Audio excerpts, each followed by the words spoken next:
In this day and age, people seem to forget that the most basic human right of all is the right to believe.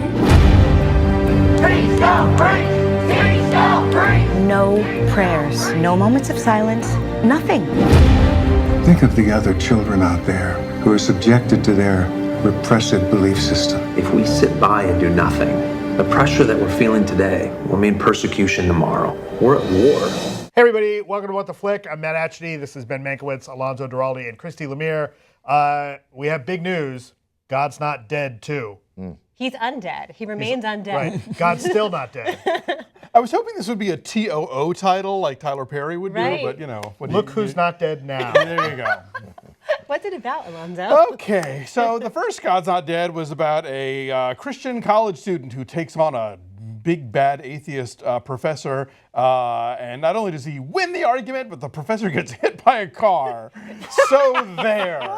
Spoiler, but he finds Jesus first. Yeah, that's true, in the nick of time. And had Jesus taken the wheel? And another atheist gets cancer. And God's Not Dead 2, a school teacher played by Joan Hart, does the very rational act of mentioning Jesus as an inspiration for the nonviolence movement of Martin Luther King. But oh no, the ACLU comes sweeping in to tell her that that is a big no-no, which leads to a big court case. And you can guess. Take a look. What makes nonviolence so radical is its unwavering commitment to a nonviolent approach. Isn't that sort of like what Jesus meant when he said that we should love our enemies? Yes, you have heard it said, love your neighbor and hate your enemy. But I tell you, love your enemies and pray for those who persecute you. One of your students sent a text to their parents. Did this happen? If you're asking whether I responded to a student's question, yes. And your answer incorporated the words of Jesus. What were you thinking, Grace? The Tholies are asking that you be fired, plus revocation of your teaching certificate. How do we make this go away and not get blood on our hands? We let the ACLU do it. We're going to prove once and for all that God is dead. Mr. Kane will insist faith isn't on trial here. But that is exactly what is on trial. You're looking to prove that Jesus Christ existed? Oh, that's ridiculous. I hate what people like your clients stand for and what they're doing to our society. You're under arrest. These people, they're looking to destroy you. Everyone's telling me to stay out of it. What is your heart telling you to do? I would rather stand with God and be judged by the world than stand with the world and be judged by God. I am not going to be afraid to say the name Jesus.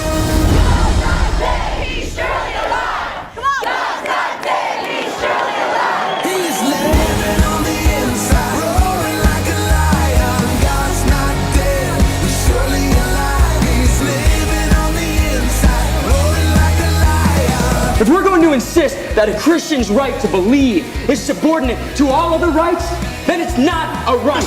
You are the board. I charge you with contempt. I accept the charge because I have nothing but contempt for these proceedings. God's not dead, he's surely alive. Gee, from your description, I'm super sorry I missed this movie. Yeah, you know what? And it's all in first-person perspective. It's shot with GoPros. I wish. God, where is he? He's not dead.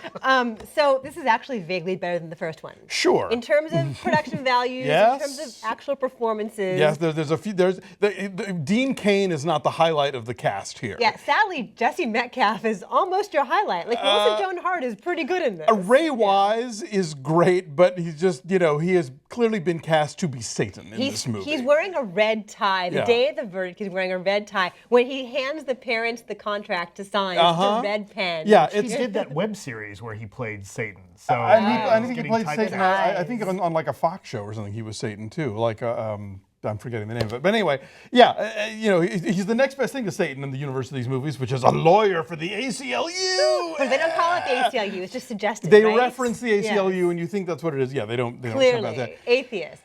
So, look, okay, fine. If you want to get into the whole agenda thing, no, I'm not on board with what this movie is about. But I don't have to be on board with what a movie is about to respect what it's going for and the case it's trying to make. This movie operates with such ridiculous straw man arguments. Like the whole thing of that you can't mention Jesus in a classroom when it clearly relates to the subject at hand, which it does. The student asked the question. And the student asked the question, and the teacher even like couches it in a very like the people who wrote the Gospels, like in a very sort of historical, rational method. There is no proselytizing here. But the movie would have you believe that to even utter the word Jesus in the halls of a public school in Arkansas will bring down the rain of hellfire. And so it's like, okay, and so then when the third act reveal is them figuring out, wait a minute, there is a historical context for this. It's like, yeah, duh, we were with that an hour ago. The Reverend Dr. Martin Luther King. It's not a freaking mystery. That comes up too. They bring that up because the school is called Martin Luther King. Dr. Martin Luther King High School. And they put Robin Givens on the stand. She's the principal. And she explains that they chose to acknowledge him as a leader versus a religious leader. Anyway, it's like, this whole movie just sort of reeks of this kind of persecution mentality. It's the same bullshit we're seeing in Mississippi and South Carolina of like, oh, poor Christians. We used to be the only voice in the culture, and now that we're one of many voices equals oppressed. Right, so the persecution is that they have to actually listen and acknowledge other beliefs. Right, yeah, what's hilarious is, go ahead. I just want to point out that like many of, not all, but many of those guys in the civil rights movement, Julian Bond, who died last year, those guys were, those guys were in the ACLU also. Yeah. And it's very either or. I was thinking the whole time the ACLU would be defending the teacher most likely in the real world. They're not atheists. The A doesn't stand for atheist. No, not in the nutty world of the movie. Then there's this totally pointless subplot involving... They're all pointless subplots. True, but an especially pointless one with David A.R. White. Is that the guy's name? Dave White. His name is no relation. Pastor Let's be clear White, on that. Pastor Dave. Pastor Dave. He's a producer on this. Yes, he's the Jesus Man guy, if you've seen that clip. Anyway, he's the hip priest. He gets all the local preachers get subpoenaed for their sermons, which is based on a thing that almost happened in Houston and didn't. But of course, that means that the government is coming to get you, God people, which is only there. Which is only there to set up God's Not Dead 3. So it is as pointless as that scene in Batman v Superman where Wonder Woman clicks on computer files just to look at what's coming in the future movies. Wait a minute. Are they setting up a God Justice League? Oh my God, that would be amazing. Yeah. No, the black and white of it is kind of hilarious, and the melodrama of it is kind of hilarious, especially given that you have some actors who are actually pretty good, and they're trying to bring some subtlety to what is not a particularly subtle script. It's the same director, same writers as the first film. Melissa Joan Hart is the teacher. Right. Yeah. So yeah, Sabrina the Teen Witch is now a very Christian, very prayerful teacher. But there's a whole hilarious other subplot involving the Christian rock band. Oh yeah, the Newsboys. The Newsboys, who are also they provide the first movie. Soundtrack to our lives here, the Newsboys. But every once in a while, they're just like hanging out backstage. They're hanging out in the tour bus, and the phone rings, and it is the blogger who used to be an atheist, but then got cancer and now found the Lord, and now doesn't have cancer, because that's how cancer works. Right. Yeah. The people who don't believe have horrible things happen to them, and then they find the Lord as well. You can prove that empirically. Yes, and then there's this Chinese kid from the first movie who was seeking and questioning, and his father disowns him. Right. There, in the first film, there's a young Muslim woman who starts listening to Christian podcasts, and her father physically beats the shit out of her. Right, she's not in this one. She's not in this, but any other kinds of thought are evil and scary. Any other kind of belief for evil and scary. Exactly, and the idea that, again, it's this notion of not being the only voice in the room equals, oh my God, we're being crushed, The best is in the courthouse scene, climactic moment, the day the verdict is being read or whatever, where the teenager who asked the question involving Jesus bursts through the doors. She can't testify because she's only, 16 or something like that. She's like, I need to be heard. No one's listening to me. And I laughed out loud. Her entrance is ridiculous, but her moment in the witness stand is the film's one moment of real drama. Yeah. Because Ray Wise then totally lawyers her and uses her in a way to discredit the case. Yeah, some of the courtroom stuff actually is kind of tense and kind of informative. There's a guy who is clearly an actual author. Two. Yeah, he's clearly not an actor because he just his patterns of speech are rushed and imperfect. But he's interesting, the historical guy. Yes, evangelical expert Dave White was telling me that there's a movement called apologetics, where it's basically this sort of how to prove the existence of Christ and his divinity through rational scientific means. when that's what those two authors do. That's kind of interesting. It's interesting, but it calls up the problem with both of these movies, which is that faith isn't this thing that you can believe in and you don't have to prove and you don't have to quantify. That's right. And you can have. No. You got to win that argument. You've got to be right, and everybody else has to be wrong. And if they don't believe, then fuck them because they have not listened to all the clues that you have, which is not how faith works. Right. If your faith is not strong enough that somebody can tell you, like, hey, you're wrong, and you're just like, all right. Right? If you have to prove the argument, maybe your faith isn't that strong. Changing hearts and minds, one movie ticket at a time. Well, I didn't see it, obviously. Yes. I'm going to give it a 0 anyway. Please do. But That's like the Jew in you. That's right. Well, there are no Jews in either of these films, by the way. That's true. No Which Jews. is why there's not a news bit with Ben Mankiewicz. Well, we're at a time like this stuff, like that we've, and we're seeing it in where Mississippi and what's the other, North Carolina, with these sort of odious laws because of this way of thing. I mean, this is a movie, and it's fine, and believers, literally, God bless them. Some of my closest friends are believers. Believers? Believers, that's right. That too. But when you decide that moment that because you're no longer as powerful or as much as in charge or own the room the way you were taught you were going to or the way you were growing up, that somehow because other people aren't like you that you're now persecuted.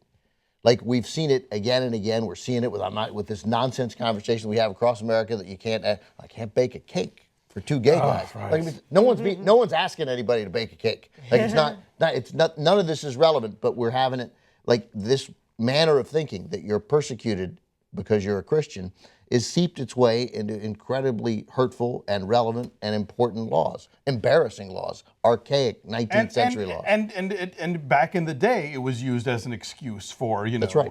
Jim Crow, for Right. miscegenation laws and all this stuff. Right. It was But all laws that you'd think would have gone away in the 19th century. That's what this movie is about, pretty much. There you go. So this is what you think is happening. This is your movie. It's unintentionally hilarious. And then at the end of it, just like at the end of the first one, there's a title card saying, text everyone you know that God's not dead. So like, wouldn't your friends all just wonder, what the hell is this text saying God's not dead? Anyway, and the thing is, I don't get what the point of these movies, if anybody thinks that these movies are designed to bring anybody into the fold. I think they're designed to make people in the fold feel better about themselves. Their validation is what they are. Yeah, but like, if you compare this to a movie like, say, Miracles from Heaven, that for all of its kind of ooey gooiness, is open to the idea of like, okay, maybe you don't believe this, or maybe you don't, maybe you find other ways to perceive this stuff. That doesn't mean you are like doomed. Yeah, there's a possibility of a variety of thought in Miracles. I would argue that these movies are not here to actually validate the way believers feel. I feel that they are here to make money off those people in the way that the worst of televangelists do. So it's cynical. It's like, oh, okay, let's give that audience something to make them feel comfortable and make money off them. Get them to go and buy tickets, and I can make a business. Look, like, I guarantee you everybody in this is taking a pretty good paycheck for these. They ain't doing it for charity. And there's clearly no budget on these movies. They're low budget movies. To be fair, most people are in this business to make money. And but at least admit it. Sure. and if you have an audience that feels like that the mainstream culture is excluding them or mocking them or not addressing their concerns, fine. I'm all for targeting films to audiences that feel underrepresented. I mean, gay people were in that position years ago and still are to a certain extent, black audiences, whatever. But, then don't pretend that you're also making these films that are these tools of evangelism, because if you're not already in the club, you're not going to want to join this club. Yeah, how do you get someone to go see God's Not Dead 2 that doesn't already believe? It's just the title alone. But there's something insidious about I was the only one in my theater too. Something insidious about turning sort of, in general, the most powerful people there are and the people with the most privilege into making them feel persecuted. Like we're seeing the results. Ted Cruz does it every day. That's right, and we're seeing the results of that in real meaningful legislation around the country. So, I don't know. I don't think it's a little thing. What's your number? I give it a 2.5. It's just it's clunky and it's overlong, and it's 2 hours long. It's better than the first one, but What would it be? I'm saying 2.3, so our average is 2.4, and it is where? You're not going to factor my 0 in at all? No. No, sorry, honey. Yeah. You have to. You sit through it like the rest You of got us. to pay your $7.50 for a matinee. Like Yeah. 13%. 13%-ish, yes. Which is the probably witch's around, number. Yeah, ooh, but it's probably around like where the first God's Not Dead was also. That was like 14% or whatever. So if you're going to see it, you're going to see it, regardless of what we say. Bye.